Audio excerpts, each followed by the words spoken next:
Hello students, how are you all? Okay, fine. My name is Neeraj Kumar Gotwal, PGT Commerce from Kendriya Vidyalaya Siwan from Patna region. So in this video we will going to discuss about the disclosure of share capital in a company's balance sheet. In previous video we have discussed about various kind of share capital. Now in this video we will going to discuss that how can these share capital be shown in the balance sheet of a company. तो let's start बेटा. Yes. तो first point आ रहा है disclosure of share capital in a balance sheet. तो आप balance sheet का अपना पूरा प्रॉपर फॉर्मेट देखिए बेटा. एक फॉर्मेट हमारा जो बैलेंस शीट का है एज पर शेड्यूल 3 हम उसको फॉलो करेंगे. तो बैलेंस शीट जो भी यहाँ पर देखिए बेटा, आप देख रहे हैं बैलेंस शीट लिखा है, यहाँ पर जो भी डेट होगी वो डेट लिखेंगे यहाँ पर एज ऑन करके. बैलेंस शीट यहाँ पे जो कंपनी का नाम होगा वो कंपनी का नाम आएगा. ठीक है. फिर हम एक प्रॉपर इस जो फॉर्मेट को फॉलो करेंगे जिसमें सबसे पहले इक्विटीज़ एंड लाइबिलिटीज़, उसके बाद हमारे एसेट्स रहेंगे बेटा. लेकिन हमारा मेन टॉपिक है कि जो शेयर कैपिटल है उसको बैलेंस शीट में कैसे डिस्क्लोज करें. और हमें पता है कि जो शेयर कैपिटल है वो हमेशा कंपनी की बैलेंस शीट साइड में आएगा. इसलिए मैं सिर्फ बैलेंस शीट के अंदर जो लाइबिलिटी वाला पोर्शन है, ठीक है, इक्विटी एंड लाइबिलिटी वाला पोर्शन है, उस पोर्शन को आपको दिखा रहा हूँ. ठीक है. तो उसके अंदर इक्विटी एंड लाइबिलिटी के अंदर नोट नंबर होगा बेटा यहाँ पर, देन करंट ईयर का अमाउंट, देन प्रीवियस ईयर का अमाउंट. इस तरीके से बेटा हमारा सिस्टम चलेगा ये. तो हमारा जो फॉर्मेट है उसके अकॉर्डिंग फर्स्ट पॉइंट आता है शेयर होल्डर फंड. तो शेयर होल्डर फंड के अंदर फर्स्ट पॉइंट आता है शेयर कैपिटल, सेकंड पॉइंट आएगा reserves and surplus, third point आएगा money received against share warrant. लेकिन हमें जो डिस्कस करना है जो पॉइंट ए है बेटा, दैट इज़ शेयर कैपिटल. तो शेयर कैपिटल में हम अपना पॉइंट किस तरीके से डिस्क्लोज करेंगे, अब हम उसको डिस्कस करने जाते हैं. यस. पार्ट 1 के अंदर देखो क्या बोल रहा है, as per schedule 3 disclosure requirements pertaining to share capital are to be provided in notes to account. ध्यान रखना बेटा, जो भी शेयर कैपिटल की ट्रीटमेंट होगी वो नोट टू अकाउंट के अंदर शो करेंगे और बैलेंस शीट के अंदर जो लास्ट उसका अमाउंट निकलेगा उसको हम दिखा देंगे. ठीक है. तो वो किस तरीके से शो करना है देखो बेटा. तो नोट टू अकाउंट में किस तरीके से हमारा सिस्टम चलेगा, जैसे यहाँ सबसे पहले पर्टिकुलर फॉर्मेट रहेगा, then amount in rupees and amount in rupees. इस तरीके से बेटा यहाँ पर जो इसका वर्किंग अमाउंट होगा, फिर यहाँ पर जो इसका फाइनल अमाउंट आएगा उसको हम यहाँ शो कर देंगे. क्लियर है. तो फर्स्ट पार्ट आएगा शेयर कैपिटल. अब शेयर कैपिटल के अंदर हमने सबसे स्टार्टिंग में पढ़ा था अथोराइज शेयर कैपिटल, तो हम पहले लिखेंगे अथोराइज्ड शेयर कैपिटल. अब यहाँ पर जितने भी इक्विटी शेयर्स हो, मान लो 1 लाख इक्विटी शेयर्स थे ऑफ रुपीज़, जैसे हमने पिछले क्वेश्चन में बात की थी प्रीवियस वीडियो में, 1 lakh equity shares of rupees 10 each. यहाँ पर 10 आ जाएगा वहाँ पर. ठीक है. फिर यहाँ पर अगर कोई प्रेफरेंस शेयर्स, तो प्रेफरेंस शेयर्स हैं तो प्रेफरेंस शेयर्स का लिख देंगे कि 1 lakh preference shares of rupees 10 each. इस तरीके से आप इसको लिख करके बेटा जो भी अमाउंट होगा उसको यहाँ शो कर देंगे. यस. उसके बाद नेक्स्ट पॉइंट जो इसका रहेगा बेटा, that is issued capital. After authorised capital आप लेके चलेंगे इशूड कैपिटल को. सेम फॉर्मेट वही रहेगा, 1 lakh equity share of rupees 10 each. तो प्रेफरेंस शेयर्स हैं तो प्रेफरेंस शेयर्स में अमाउंट लिख देंगे.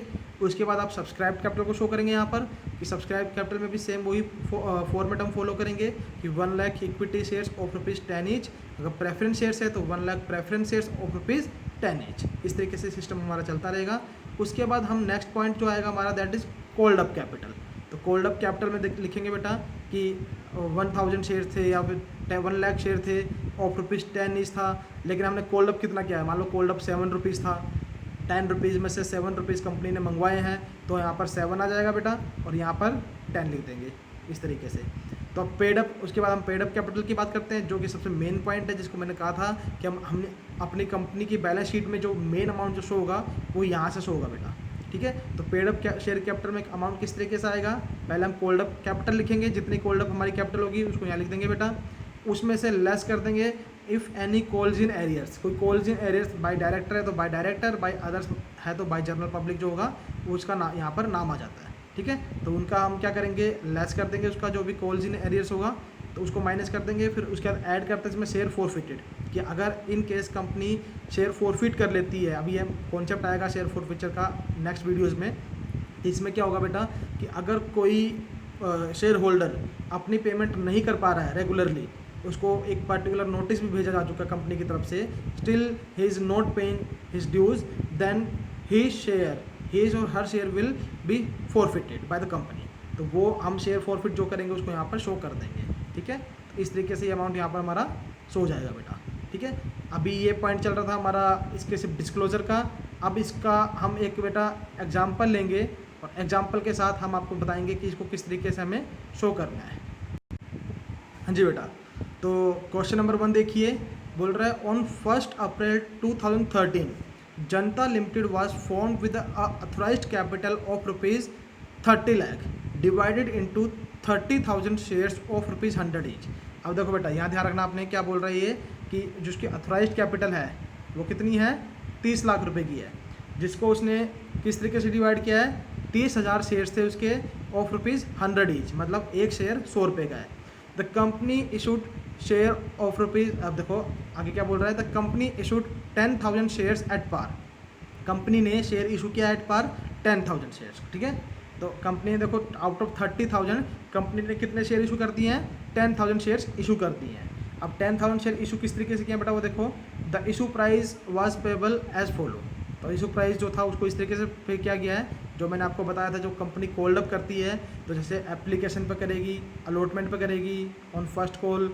ठीक है, इस तरीके से बेटा वो कर रही है। देखो इसको तो किस तरीके से कर रही है, on application ₹30, on allotment ₹50, on final call तो ₹20 पर शेयर। तो इस तरीके से क्या उसने, तो अब देखो बेटा यहाँ पर क्या हुआ है, टोटल 50, 30, 80 और 20, 100, टोटल 100 रुपये जो उसने बेटा कोल्ड अप कर दिया कंपनी ने। कंपनी का कोल्ड अप अमाउंट कितना है, पूरा ₹100। ठीक है, सारा का सारा अमाउंट कंपनी ने मंगवा लिया है। बोल रहा है आगे, the issue was fully subscribed, जो इशू हुआ था वो सारा सब्सक्राइब भी हो गया, मतलब जनरल पब्लिक ने उसको सब्सक्राइब किया है। And company allotted shares to the applicants, जो भी एप्लीकेंट्स थे उनको कंपनी ने शेयर्स अलॉट कर दिए। All money was received accept the final call money. ठीक है, सारी की सारी मनी आ गई, लेकिन हमारे पास बेटा फाइनल कॉल मनी थी वो नहीं आई। कितने की, ऑफ 1,000 शेयर्स, मतलब किसी एक पर्टिकुलर पर्सन के पास 1,000 शेयर्स थे, एक शेयर होल्डर के पास, उसने फाइनल कॉल मनी जो थी, मतलब 20 रुपये की जो मनी थी वो उसने पेमेंट नहीं करी। Show the share capital in the balance sheet of the company as per schedule 3 of the companies act 2013 at 31 March 2014 and also show note to accounts. तो आपका क्वेश्चन क्या है कि आपको क्या शो करना है कि जो शेयर कैपिटल है उसको हम बैलेंस शीट में किस तरीके से शो करेंगे। तो अब देखो किस तरीके से शो करेंगे, हमें हमारी सारी इन्फॉर्मेशन पता है। कंपनी की जो अथराइज्ड कैपिटल है 30 लाख रुपये थी, पार वैल्यू जो है एक शेयर की दैट इज़ ₹100, एक शेयर की वैल्यू 100 रुपये थी। टोटल कंपनी ने 10,000 शेयर्स इशू किए थे ऑफ ₹100 ईच, तो मतलब 10 लाख रुपीज़ के जो शेयर्स थे वो कंपनी ने इशू किया। तो कोल्ड अप जो था वो किस तरीके से रहा कंपनी का, एप्लीकेशन पर 30 रुपये मंगवा रही है कंपनी, अलॉटमेंट पर 50 रुपये मंगवा रही है कंपनी, एंड फर्स्ट को फाइनल कॉल है कंपनी की वो 20 रुपये की है। लेकिन हुआ क्या है कि एक जो शेयर होल्डर था जिसके पास 1,000 शेयर्स थे, उसने जो फाइनल कॉल था वो पेमेंट नहीं करी। ठीक बोला ना, money was received accept final call, तो फाइनल कॉल मनी के अलावा बाकी सारा पैसा मिल गया। तो 20 रुपये जो थे 1,000 के हिसाब से, तो 1,000 को 20 से मल्टीप्लाई करेंगे बेटा। ठीक है, तो 20,000 रुपीज़ जो है ये हमारे नहीं मिले हैं। तो अब इसको हम बैलेंस शीट में किस तरीके से शो करेंगे, अब उसको देखते हैं बेटा एक बार। तो देखो लिखेंगे आंसर में balance sheet of Janata limited. ठीक है, जो भी रेलेवेंट एक्सट्रैक्ट होगा उसको हम यहाँ शो करेंगे बेटा। उसके बाद देखो ये पहले तो हमारा पर्टिकुलर दिखा दिया हमने इक्विटी एंड लायबिलिटी के अंदर। देखो बेटा ध्यान से, इक्विटी एंड लायबिलिटी के अंदर देखो हमारा जो फर्स्ट पॉइंट आता है शेयर होल्डर फंड के अंदर जो इक्विटी एंड लायबिलिटीज जो रहेंगी उसमें जो इक्विटी एंड लायबिलिटी के अंडर जो शेयर होल्डर फंड रहेंगे उसमें हमने देखो पहले नोट नंबर दिया है 1, फिर अमाउंट दिखाया 9,98,000। ठीक है, एक्चुअली 9,80,000 बेटा, ये 9,80,000 होगा, 0 एक नीचे चला गया इसका, तो 9,80,000। अभी 9,80,000 आया किस तरीके से है वो हमें कहाँ दिखाना है, नोट नंबर में। अब देखो नोट टू अकाउंट यहाँ शो किया हमने। अब नोट टू अकाउंट शो कर करके हम क्या करेंगे बेटा, इसको यहाँ पर पूरा इसको एक्सप्लेन करेंगे। देखो बेटा शेयर कैपिटल पहले लिखेंगे हम इसके अंदर, उसके अंदर सबसे पहले आएगा authorise share capital. Authorise share capital में कैसे लिखेंगे, 30,000 इक्विटी शेयर्स ऑफ ₹100 ईच। तो 30 लाख यहाँ आ जाएगा बेटा यहाँ पर। ठीक है, एक जीरो यहाँ पर थोड़ा मिसिंग है बेटा, उसको थोड़ा देख लीजिएगा कि वो 30 लाख बन जाएगा। फिर आएगा इशूड शेयर कैपिटल।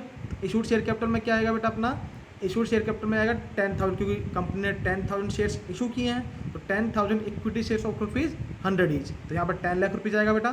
ठीक है, एक जीरो यहाँ पर लग जाएगा, एक जीरो यहाँ लग जाएगा इसका।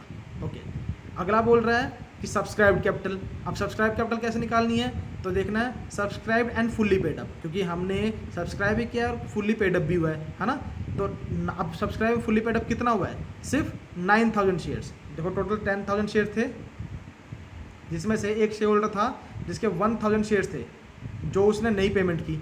अब 1000 शेयर्स की उसने पेमेंट नहीं करी है, इसका मतलब क्या हुआ कि टोटल जो हमारे शेयर्स थे कितने शेयर्स आ गए हैं, 9000 शेयर्स हैं जो कि फुल्ली पेड थे। तो 9000 फुल्ली पेड अप थे, तो 9000 को मल्टीप्लाई करेंगे 100 से और यहाँ पर आ जाएगा अपना इसका अमाउंट था 9 लाख रुपीज़। ठीक है, 9 लाख रुपीज़ हम यहाँ शो कर देंगे इसका बेटा। यस, उसके बाद नेक्स्ट पॉइंट जो रहेगा इसमें, हाँ जी, सब्सक्राइब के कैपिटल के बाद क्या आएगा, subscribe but not fully paid up.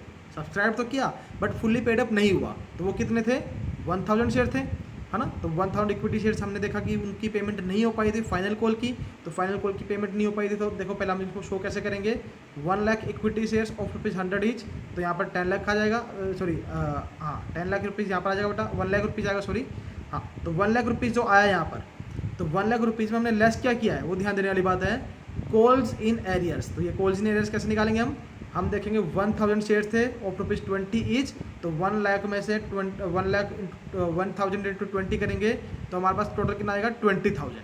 तो 20,000 ये वो अमाउंट है जो कंपनी को नहीं मिला एक शेयर होल्डर से। तो क्या करेंगे 1 लाख में से 10 लाख में से हम क्या करेंगे 20,000 को माइनस कर देंगे, तो हमारे पास अमाउंट कितना आएगा 9,80,000। ठीक है, तो 9,80,000 बेटे यहाँ पर क्या आ जाएगा हमारा कि जो वो अमाउंट था जो हमें एक्चुअली में मिला है, जो हमें अमाउंट एक्चुअली में मिला है टोटल 10 लाख में से हमें कितना मिल गया है 9,80,000। इसको हम क्या करेंगे शो कर देंगे, डिस्क्लोज करेंगे बेटा यहाँ पर हमारा जो इक्विटी एंड शेयर, जो इक्विटी एंड लाइबिलिटी के अंदर शेयर होल्डर फंड है वहाँ पर नोट नंबर 1 दे करके 9,80,000 यहाँ पर हम शो कर देंगे इसको। तो इस तरीके से बेटा हमने इसको कंप्लीट करना है क्वेश्चंस को, कि किस तरीके से आपने इक्विटी एंड लाइबिलिटीज़ के अंदर शेयर होल्डर फंड के अंदर जो नोट नंबर दे करके फिर आपको authorise share capital, issued share capital, subscribe share capital, called up and fully paid up है कि नहीं है, उस चीज़ को शो करना है बेटा। उस तरीके से आपका क्वेश्चन ये कंप्लीट किया जाएगा। तो इस वीडियो में आज हम इतना ही करेंगे कि हमने इस वीडियो में देखा कि किस तरीके से शेयर कैपिटल को हम बैलेंस शीट में डिस्क्लोज करते हैं विद द हेल्प ऑफ एक न्यूमेरिकल एग्जाम्पल। तो अब नेक्स्ट वीडियो के लिए जब भी बेटा नेक्स्ट टॉपिक को हम उसको करेंगे कंप्लीट, तब तक के लिए थैंक यू।